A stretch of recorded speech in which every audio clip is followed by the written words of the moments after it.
Oh, this is going to be a good one.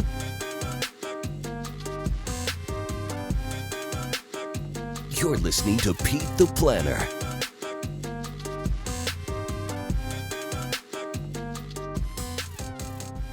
This week on the Pete the Planner Show, we answer your money questions. Why?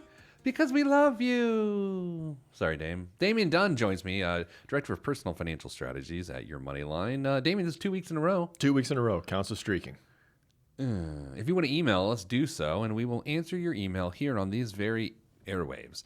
Ask Pete, that's AskPete at PeteThePlanner.com. That's AskPete at PeteThePlanner.com. You email us, we will answer your question. There's one that I actually wrote about in the USA Today. You know what I mean? USA Today, I believe it is a foreign paper. Dear Pete, my 90-year-old father has had an equity indexed annuity for 10 years. Okay, Dame, are you following along here? So far. I feel like you're playing Minesweeper or something. Maybe. Okay. I'm going to start over because I don't feel confident. All right, fine. I'll pay attention. I'm just doing to you what my wife does to me, which is ask me to listen. Thanks, Mrs. Planner. My 90-year-old father has had an equity indexed annuity for 10 years. Okay, so an 80-year-old man at one point in time bought an equity indexed annuity. Yes. He must decide in the next month whether or not to renew an income benefit rider, which guarantees a 5% return if he chooses to begin taking regular lifetime withdrawals. The rider costs 0.25% annually, or what we like to call 25 basis points. Yes. He doesn't need the income or the principal itself. He's 10 years into a 17-year surrender schedule. Sorry. Wow. And would have a 10% penalty if he took all the money out of the account right now. Should he renew the rider? We're all a bit confused by the whole ordeal and whether or not this was a good investment for him. It's gone up in value. He's made some free withdrawals, but renewing the rider seems confusing. My dad never intended on taking income from the annuity. It's just emergency money. Don in Milwaukee. Thanks, Don. Where shall we begin? I mean, I think, first of all, we need to spend some time picking our collective jaw off the floor on a 17-year surrender charge. Yeah, I think that's the obvious place to start.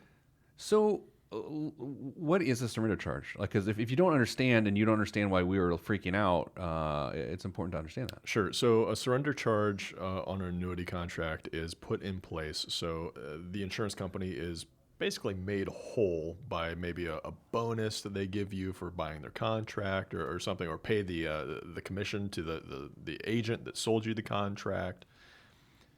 And what it is, it says if you surrender, if you cancel the contract within a certain number of years, whether it's a 7-year surrender schedule or 10-year, or in this case a 17 year.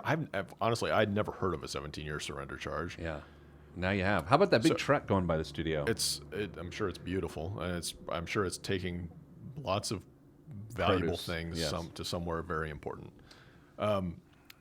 You're going to give the insurance company some of the money in your contract back, and you're going to walk away with less than you had.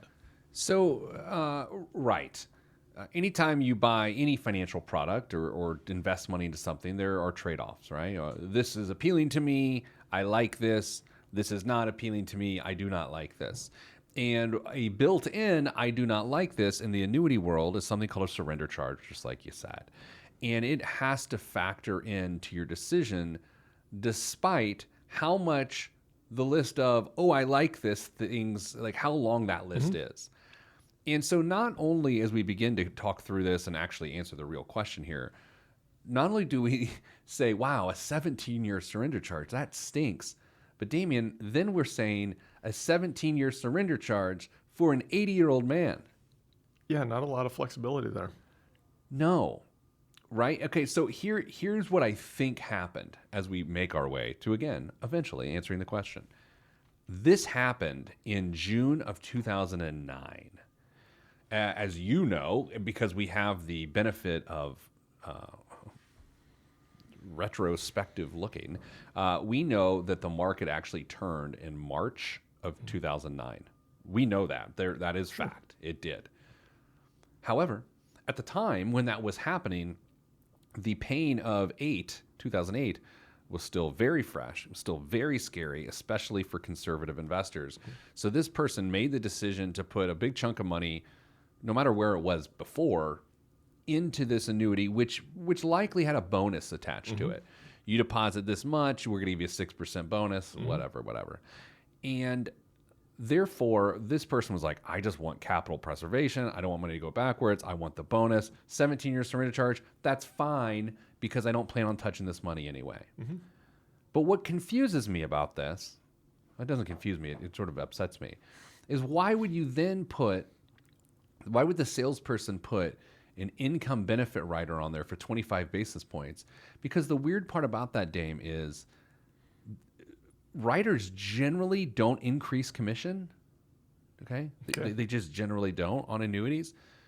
So my only thought is that this guy put it on there just to make the contract seem better for the guy, or said, well, if you ever want to do take income, here's an additional 5% guarantee that only applies if you choose to make regular income withdrawals out of this.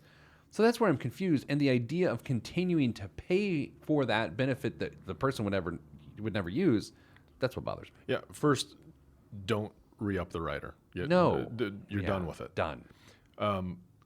Second, I think since we've established it's June 2009 when this is going, I think in the heat of the moment when you're already panicked, and if the agent says, I can guarantee income for you, you know what? Even though you may not have ever had a plan to use that money, for 25 basis points, gosh, maybe that's a smart thing to do.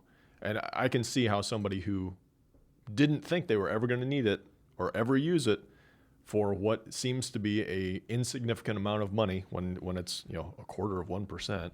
Yeah, go ahead and throw that on there. Right. So I totally understand how somebody in his position would have potentially said, yeah, let's do that. This question also illustrates the complexity of suitability requirements in the insurance world. I will state my own personal opinion here. I don't want to group you into what my thoughts. I think annuities have their place, absolutely have their place. I think every financial product has an appropriate place. I think oftentimes annuities are sold in the wrong place. Sure. Square peg, round hole situation. Sure. I've got family members that have annuities. There are certain types of investors at different stages of life where an annuity might mean they can sleep at night. Sure. And there's a very big benefit to Totally. overall well-being. I had a guy, I spoke at a car manufacturing facility earlier this week, and a guy asked me about annuities, and I said, essentially what you're doing is you're taking the risk that you have in your investments, and you're buying the right for someone else to take on that risk. And sometimes you pay the correct price for that risk, and other times you pay too much for the right to transfer that risk. And what is fascinating about this, so I would never have sold this annuity to this person. I don't sell annuities, but I would not have sold annuity to this person. It clearly got by the suitability department. And I think the weirdest part about this, Dame, is that it actually worked out fine. Yeah. Yeah. Right. So then, when I say that, and there are always insurance people that listen to the show, they will say, well, how could you say it wasn't suitable if now in retrospect you're saying it worked out well for them? That's a fair question, but that's not how suitability, that's not best interest of the client. This was never in the best interest of the client to do this. It just cleared the suitability department, and it happened to work out. Yeah, I don't know if I could have gotten this past. A, I wouldn't have done it, but B, I don't know if I could have got it through compliance or suitability with the facts being as what they were. I think the main issue, we're thinking through this here, I think the main issue is the 17-year surrender charge for an 80-year-old man. Yep. That's what has me going, I would never recommend that. Yeah. It doesn't make any sense. So anyway, the answer is do not re-up the income rider and keep the annuity. At this point, what's it really matter? Yeah. You've got downside protection because it's an equity index annuity. You can't lose money on it. But don't buy anything else from that person. Nope. All right, coming up after the break, we're going to answer more of your money questions. Ask Pete at PeteThePlanner.com. The show is the Pete the Planner Show, and I am Pete the Planner.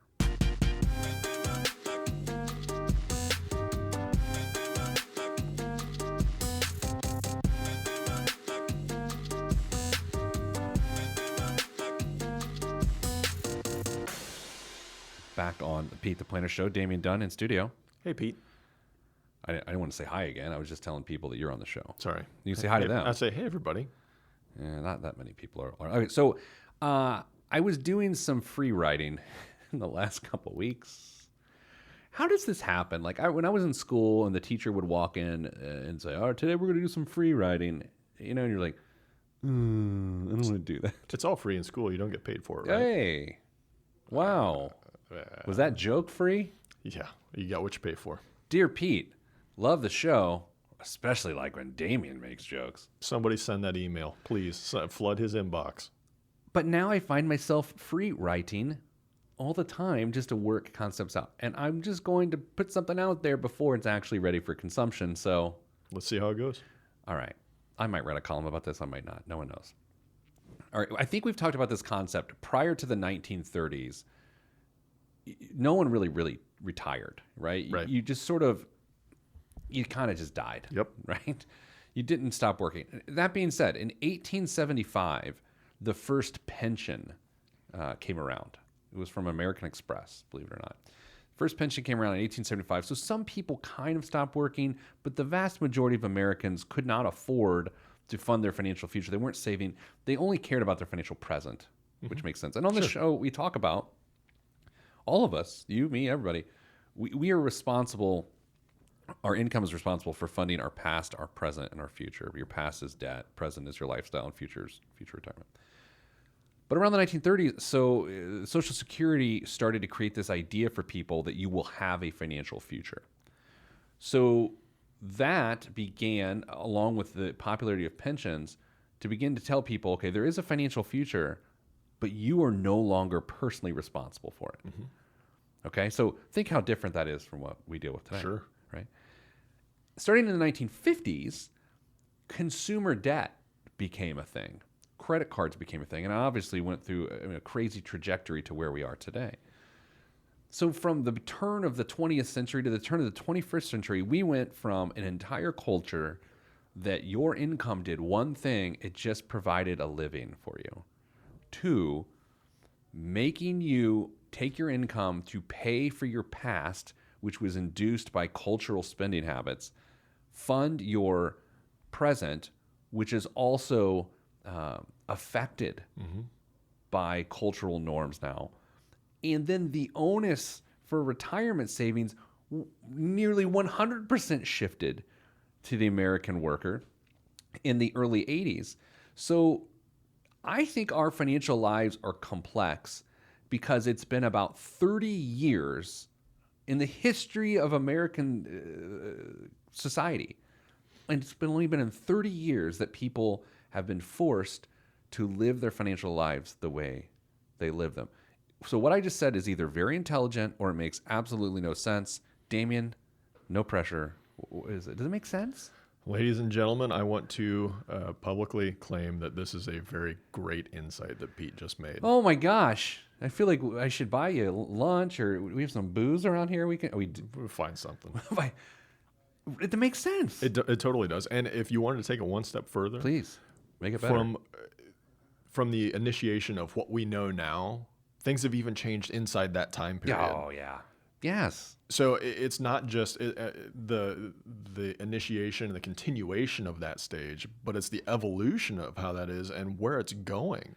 Things are not getting simpler; they're getting more complicated, and there are more costs that we just assume we're supposed to have on a year in, year out, day-to-day basis that are going to just absolutely wreak havoc on people's lives as they get older and move into retirement. I think. Wow! I just really yelled that word. I think one of the main reasons for this is longevity. Mm-hmm.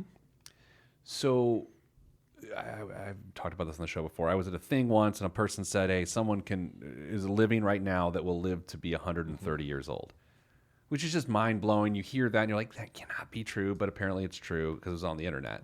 Right? Of course. So if you think about it from those terms, you're being asked to work a career in which your future, your retirement, is a longer period of time than your career itself. Yeah. Dame, the math on that is impossible. Yeah, honestly, if we're being honest, retiring at 67 is not feasible for most people just because of the job they do. Now, or do you mean in the future? Yes. Okay. Yeah, because of the job that they've done preparing for retirement, or the lack of a job that they've done preparing for retirement, and then how long they're going to retire. Yeah.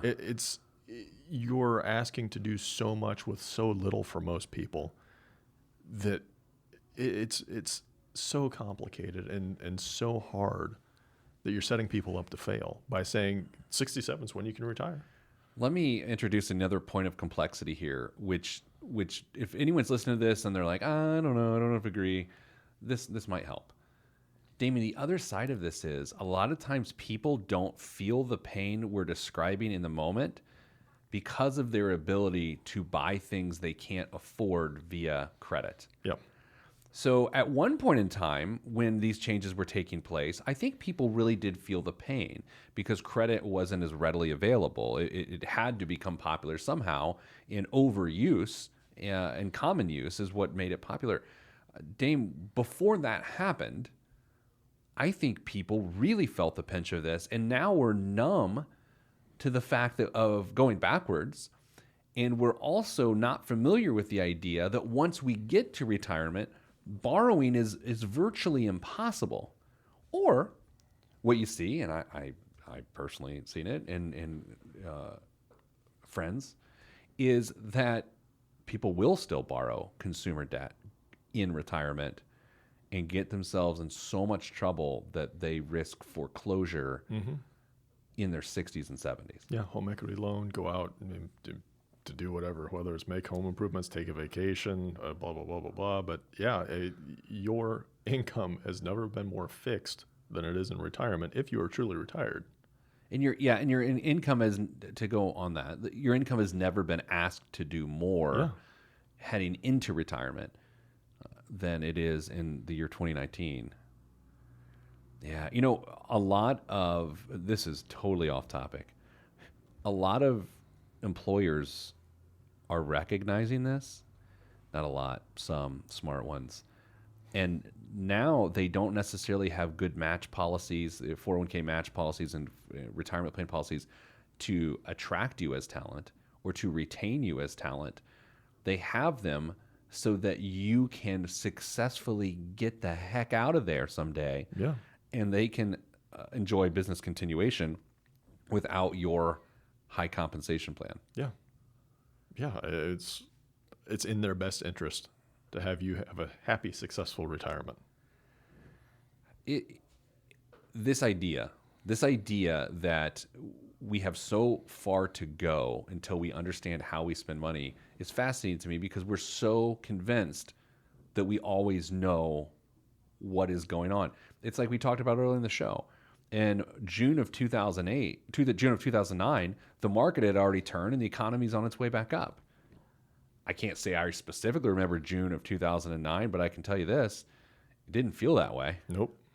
Not at all. I mean, it actually happened in March of 2009, but it didn't feel that way in June of 2009. You were still getting phone calls from people that were freaking out. Oh, absolutely. And I was selling them 17-year surrender charge. Absolutely. So there's that. There's that. What do you want to do next? What segment is this? Like segment 9? I think so. Okay.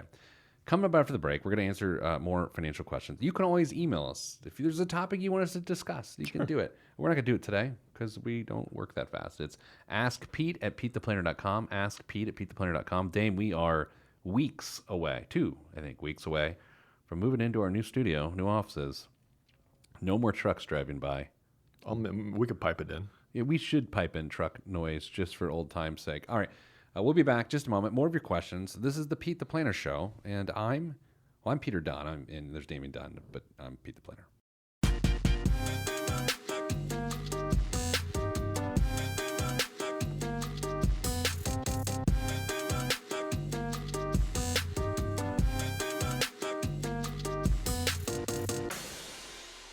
Back on the Pete the Planner Show. Dame, we were talking during the break. You hit me with a stumper trivia question that I didn't know the answer to, and I still don't know the answer to because you refused to tell me because you wanted to do it on air. What's the question, Dame?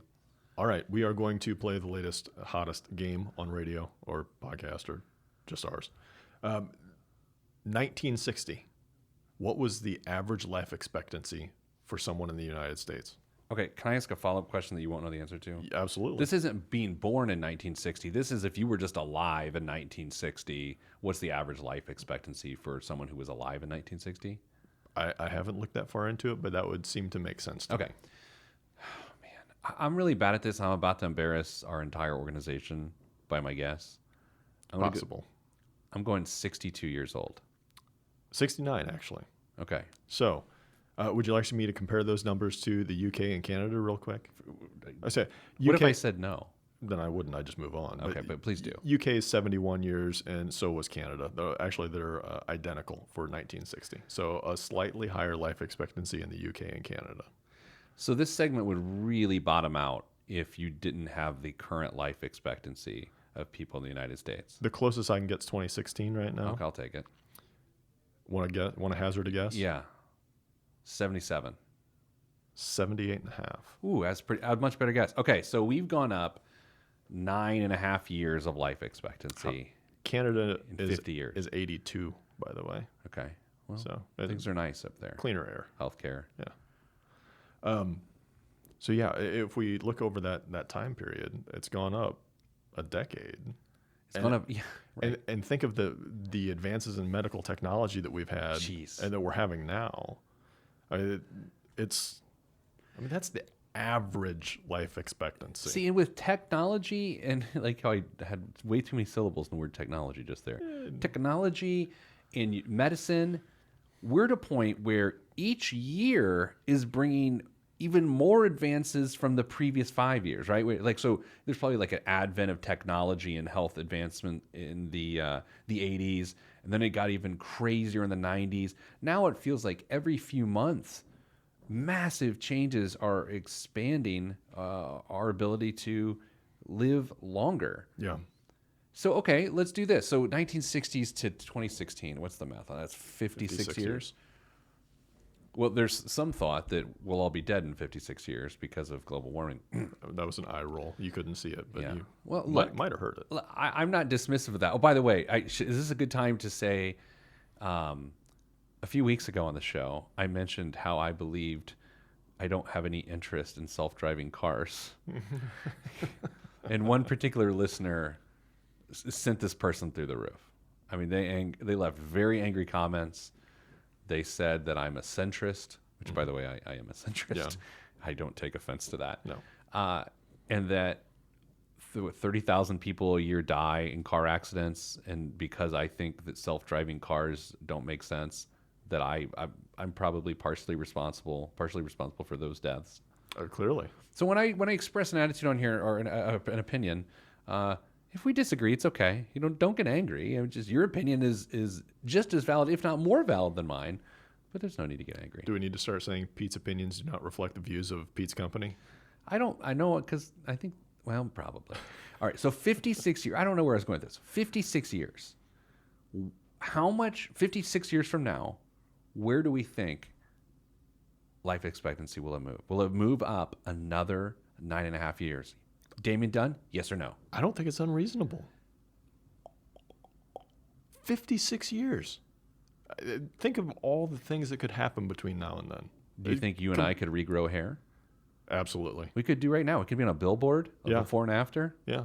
By the way, my child saw a picture of me from a distance, and they said, "Is that you or Damien?" Really? Yeah, That's uncomfortable. it was uncomfortable because they don't see you that much. I know. That's really uncomfortable.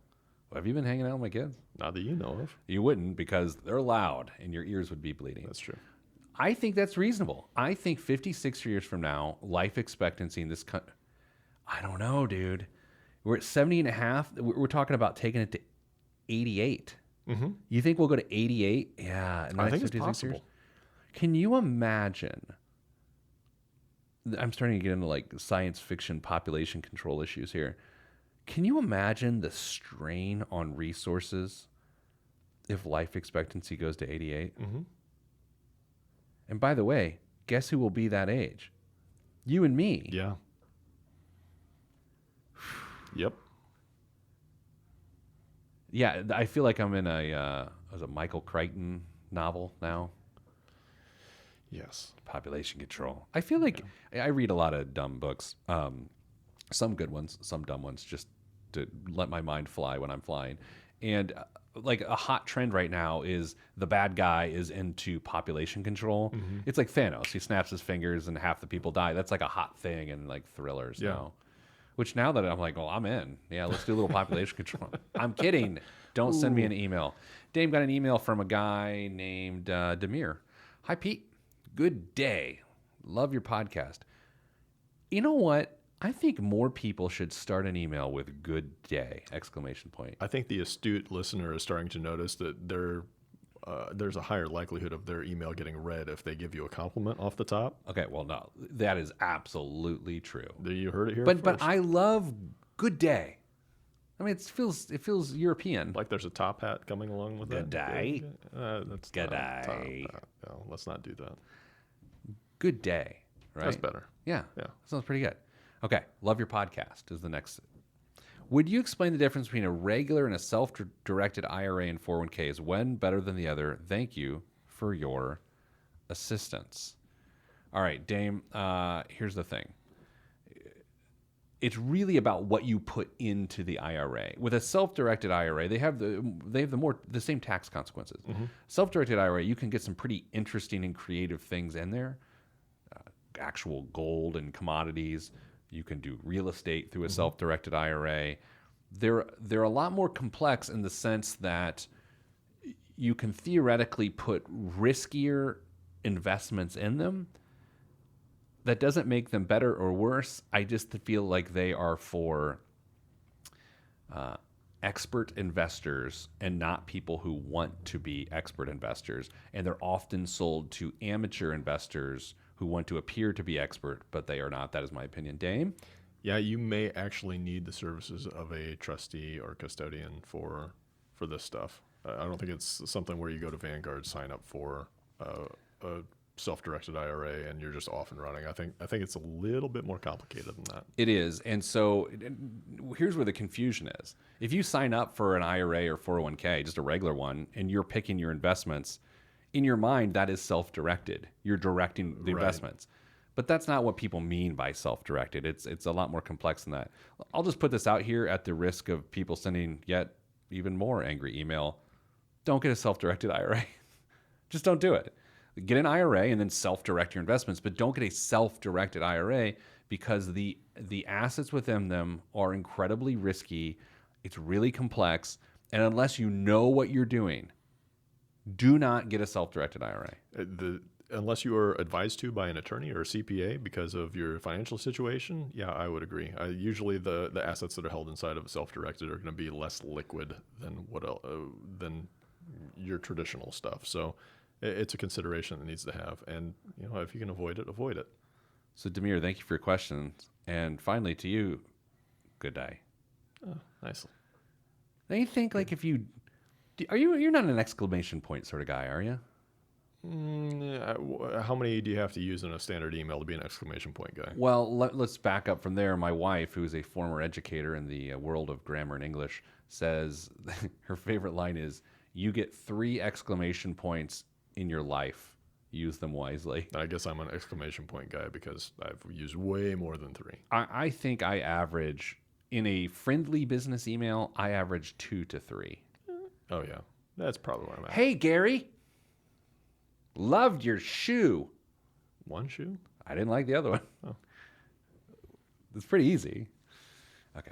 Let's take a break. Coming back, biggest waste of money of the week, current events. Yeah, we're going to do current events here on the Pete the Planner Show. Summer's heating up, buddy. Lots of good financial news. I'm Pete the Planner. This is Damien, and this is the Pete the Planner Show.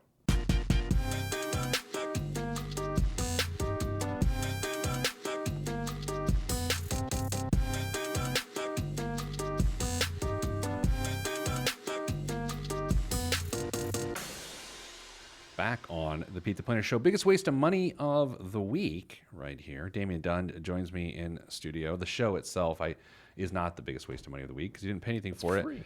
But every week we choose something that we find that is a giant waste of money. This week I choose the native plant shoe.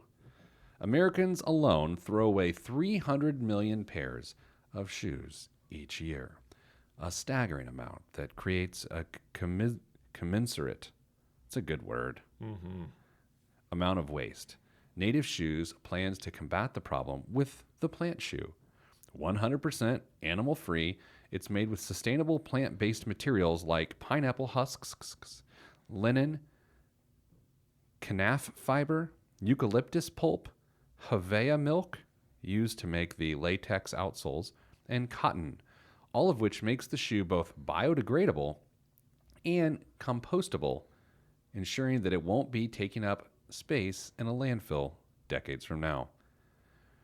Okay, Dame, this plant shoe is $200. What are the chances that this plant shoe is durable? 0. 0. They've just described it as not durable.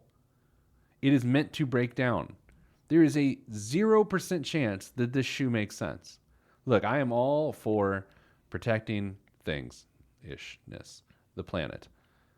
But $200 to buy shoes that will degrade while you're wearing them, likely.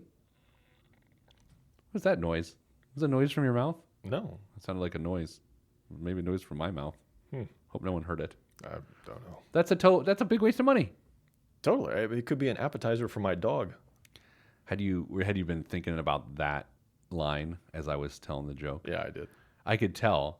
I feel like you were waiting to deliver that tepid humor. You know what? You can do the show yourself. No, I have, and it's no fun. I'd rather make fun of you. All right, you're up.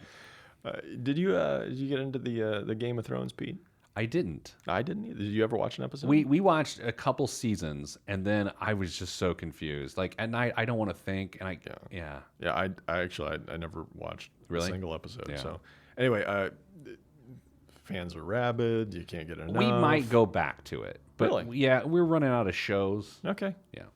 So you saw stuff, Game of Thrones branded. Everybody had a marketing deal with Game of Thrones.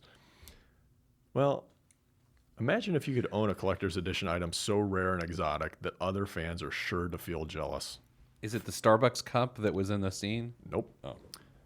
Fender guitars are generally the best in the market, and now they've launched a new series of guitars modeled on the Game of Thrones theme.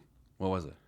Well, they've got one, I think, for each of the houses that are in the Game of Thrones. Sorry. Do you think people care about this? They're banking on it because they are not inexpensive guitars. So the House of Stark Telecaster. Yeah. Want to guess on how much? I don't know how much a guitar is. I mean, I would $1,500. The House of Stark Telecaster is $25,000. $25,000 American. American, not whatever monetary unit. Who would buy that besides Jim Irsay? Well, he's also going to probably pick up the House of Lannister guitar. That's a cool $30,000. It's got some 24-karat gold leaf on it. What nerd is going to have the sort of coin to buy these things? And then there's one more guitar with a name that I don't want to butcher and incur the ire of Game of Thrones, but that one's $35,000. You know what? You know what though? I was trying to think what's a bigger waste of money, yours or my plant shoes? I mean, I know they're different amounts of money, but I still feel like the plant shoes are a bigger waste of money. They've just described them like, oh, these things will fall apart really easy. It's like, true. Why would I pay $200 for these? The guitar will at least not decompose in a landfill. This is $90,000 worth of guitars. I will only buy things that don't decompose in landfills because that's how you know their quality and they'll last. That's right. That's exactly right. The average employer 401k match reached 4.7% this year, according to Felity. You know, that real fancy company, yeah. Felity. Good job, employers. Which manages more than 30 million retirement accounts. That's Fidelity.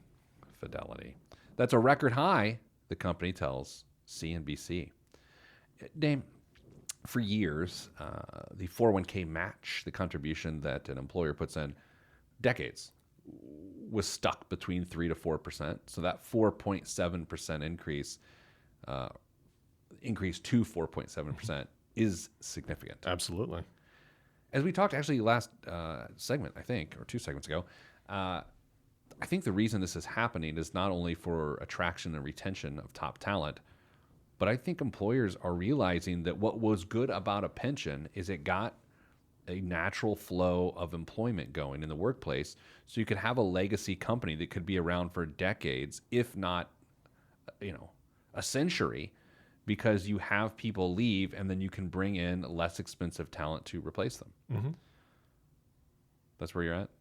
Mm-hmm. No, I agree. I think it's.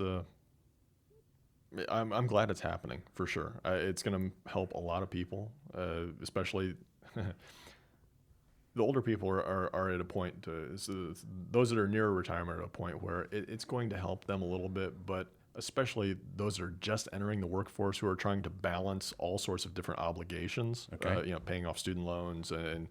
They're in that accumulation phase where they just don't have anything, and there are certain things they have to start to pick up. Yep. They may be contributing to the 401k. They just may not be able to contribute and direct as much of that as they feel like they can because they've got some legitimate other obligations they've got going on. And that little extra boost early in their career is going to pay off big time when it comes time to retire. Mm-hmm. I like how that works. I apologize. I was trying to actually get ready for the next financial current event. Well, I found one. The average 401k balance, according to Fidelity. Do you want to hear what the average is based on age? Have you seen these? You want to guess them? Or have you seen it? You know what? I've seen it, so it'd be kind of cheating. But I do have a comment. Go ahead, and I have a comment on this, though. 20 to 29 years old, the average balance is 11,800. Mm-hmm. 30 to 39 years old, the average balance is 42,400. 40 to 49 years old, the average balance is 102,700. 50 to 59, the average balance is 174,100. And the average balance from 60 to 69 is 195,500. Feelings, thoughts? Dame, go. If you are hearing this and you're thinking, you're looking at your 401k statement and it's not anywhere close to this. Yours is higher or lower? Lower. Okay. If yours it's lower, is lower, if it's lower than this, especially if there was a job change recently, okay, don't get hung up on it, because if they are pulling these numbers out of established accounts, there are certainly going to be some that are lower for your age bracket. See, okay, so that's really interesting because they're doing these based on the 401ks they manage. Exactly. I mean, they're just looking at their accounts. Yeah, that's an interesting perspective, right? That they're looking at accounts that have been around for a while. Yeah. So, I mean, the data, I'm sure, is accurate for the things that they are querying on. However, it's not taking into account a couple very important things. And so, if your account balance is less and you've recently had a job change, don't freak out. This definitely skews reality, Sure. I think. Yeah. You know what actually concerns me the most about this? In a perfect world, the balance for each decade further should be double what the previous one is. Good observation. Yeah. So you go from the first decade, your 20s, 11,800, and then it increases by almost 4 times to 42,400 by your 30s. And then you increase by 2. You go to 102,000 in your 40s. But this is where I'm like, what is going on? In your 50s, it's 174. Dude, that should be way north of 200. Yep. And at 60 to 69, it's 195. That should be 400 to 500 at that point. Yep. That's the scariest part about this study. Yeah. It is not what's happening in 20s and 30s. 40s is okay, but 50s and 60s is terrifying. Yeah, that's eye-opening. All right, that's all we have time for. If you have questions, email us, askpete@petetheplanner.com, and I'll actually ask someone that knows the answer to, and that's Damien. That's all we have time for this week. So I'm sending you good vibes. Good vibes are, well, it's all that's in the budget. That's why we offer you that. We have nothing else to offer you. I'm Peter Dunn. That's Damien Dunn. And this is the Pete the Planner Show.